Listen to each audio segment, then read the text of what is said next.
घटना के तुरंत बाद गुजरात सरकार ने बहुत त्वरा से डिजास्टर मैनेजमेंट की सारी इकाइयों को अलर्ट करते हुए राहत और बचाव का कार्य चालू किया। स्वागत है आपका हमारे चैनल पर। आज हम बात करेंगे ऐसी दुखद घटना की जिसने पूरे देश को हिलाकर रख दिया है। 12 जून 2025 को अहमदाबाद में एयर इंडिया की फ्लाइट AI-171 का एक भयानक हादसा हुआ। इस हादसे में 241 यात्रियों और चालक दल के सदस्यों की जान चली गई। इस विमान में 169 भारतीय, 53 ब्रिटिश, 7 पुर्तगाली और एक कैनेडियन नागरिक सवार थे। लेकिन इस तबाही में एक चमत्कार भी हुआ। एक यात्री विश्व कुमार रमेश इस हादसे से जीवित बच निकले। 13 जून 2025 को माननीय प्रधानमंत्री नरेंद्र मोदी ने इस हादसे के स्थल का दौरा किया और घायलों से मुलाकात की। साथ ही जांचकर्ता अब भी इस हादसे के कारणों का पता लगाने के लिए विमान के ब्लैक बॉक्स की तलाश में जुटे हुए हैं। इस वीडियो में हम आपको इस त्रासदी की पूरी कहानी, पीएम मोदी के दौरे और ब्लैक बॉक्स की खोज के बारे में विस्तार से बताएंगे, तो आखिर तक हमारे साथ बने रहें।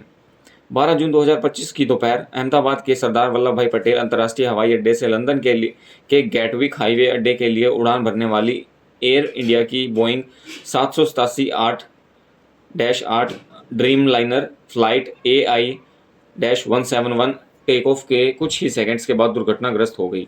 यह विमान सिर्फ 1.5 किलोमीटर की दूरी तय कर पाया था और एक रिहायशी इलाके में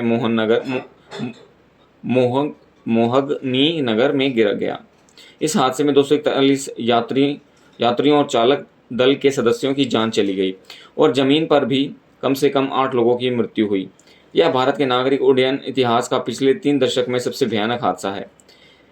हादसे के तुरंत बाद राहत और बचाव दल, जिसमें स्नीफर डॉग्स और अग्निशमन कर्मी शामिल थे, मौके पर पहुंचे। उन्होंने मलबे में फंसे लोगों को निकालने की कोशिश की, लेकिन सिर्फ एक यात्री विश्वास कुमार रमेश इस तबाही से जीवित बच पाए। विश्वास कुमार रमेश 40 साल के एक ब्रिटिश नागरिक जो पिछले 20 साल से अपनी पत्नी और बच्चे के साथ यूके में रहते हैं, भारत में अपने परिवार से मिलने आए थे। वे फ्लाइट 11A सीट पर बैठे थे जो इमरजेंसी एग्जिट के पास थी। हादसे के बाद उन्होंने टूटे हुए इमरजेंसी एग्जिट से बाहर कूदकर अपनी जान बचाई। रमेश ने एक समाचार पत्र को बताया, टेक ऑफ के 30 सेकंड के बाद ही जोरदार धमाका हुआ और विमान नीचे गिरने लगा। सब कुछ इतनी जल्दी हुआ कि मुझे कुछ समझ नहीं आया। उन्होंने यह भी कहा कि विमान में लाइट्स टिमटिमाने लगी थी और उनके सामने कई लोग मर गए। वर्तमान में रमेश अहमदाबाद के सिविल हॉस्पिटल में इलाज करवा रही हैं। उनकी हालत स्थिर है, लेकिन इस हादसे का मानसिक आघात उनके लिए भूलना आसान नहीं होगा। 13 जून 2025 की सुबह प्रधानमंत्री नरेंद्र मोदी ने अहमदाबाद पहुंचे और सबसे पहले हादसे के स्थल पर मेहगनी नगर का दौरा किया। उनके साथ गुजरात के मुख्यमंत्री भूपेंद्र पटेल और केंद्रीय नागरिक उड्डयन मंत्री के आर नायडू भी शामिल थे। पीएम ने करीब 20 मिनट तक मलबे का निरीक्षण किया और राहत कार्यों की प्रगति अधिकारियों से बात की। उन्होंने ट्विटर पर एक पोस्ट में लिखा, आज अहमदाबाद में हादसे के स्थल का दौरा किया। यह दृश्य हृदय विदारक है। हमारी टीमें और अधिकारी अथक मेहनत कर रहे हैं। इस त्रासदी में जान गंवाने वाले लोगों के परिवारों के साथ हमारी संवेदनाएं हैं। इसके बाद प्रधानमंत्री नरेंद्र मोदी ने सिविल हॉस्पिटल पहुंचे, जहां उन्होंने विश्वास कुमार रमेश और अन्य घायलों से मुलाकात की। उन्होंने घायलों का हौसला बढ़ाया और सरकार की ओर से हर संभव मदद का वायदा किया। यह मुलाकात न सिर्फ पीड़ितों के लिए बल्कि पूरे देश के लिए भावनात्मक क्षण था। अब बात करते हैं ब्लैक बॉक्स की, जो इस हादसे की जंग में सबसे महत्वपूर्ण है।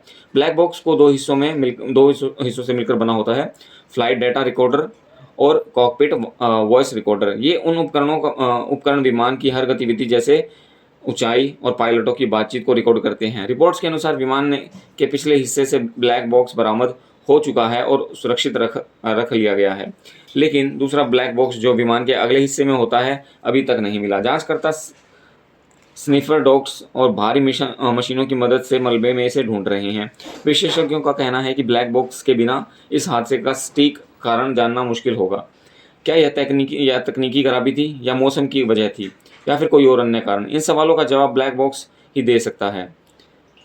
इस हादसे ने सिर्फ यात्रियों के परिवारों को प्रभावित नहीं किया बल्कि मेहगनी नगर के उन लोगों को भी नुकसान पहुंचाया जिनके घर और संपत्ति तबाह हो गए।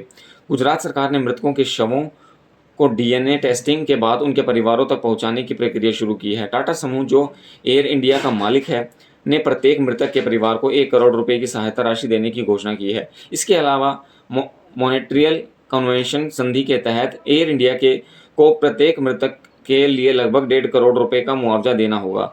सरकार और स्थानीय प्रशासन प्रभावित परिवारों को हर संभव सहायता प्रदान कर रहे हैं। दोस्तों, यह हादसा हमारे लिए एक गहरी चोट की तरह है। हमें यह याद दिलाता है कि ज़िंदगी कितनी भी अनमोल है और हमें अपनों के साथ समय बिताने का महत्व समझाता है। हम उन सभी लोगों के प्रति अपनी संवेदनाएं व्यक्त करते हैं जिन्होंने इस हादसे में अपने प्रियजनों को खोया है। हम विशु कुमार रमेश के जल्द ठीक होने की कामना करते हैं और उम्मीद करते हैं कि ब्लैक बॉक्स जल्दी मिलेगा ताकि इस हादसे का सही कारण सामने आ सके। आप इस हादसे के बारे में क्या सोचते हैं? क्या ब्लैक बॉक्स हमें इस त्रासदी का कारण बता पाएगा? अपनी राय कमेंट बॉक्स में ज़रूर शेयर करें। अगर आपको ये वीडियो पसंद आया हो तो इसे लाइक करें, अपने दोस्तों के साथ शेयर करें और हमारे चैनल को सब्सक्राइब करें ताकि ऐसी महत्वपूर्ण खबरें मैं आपके लिए समय समय पर लाता रहूँ। तो धन्यवाद दोस्तों, अगली वीडियो में मिलते हैं। जय हिंद।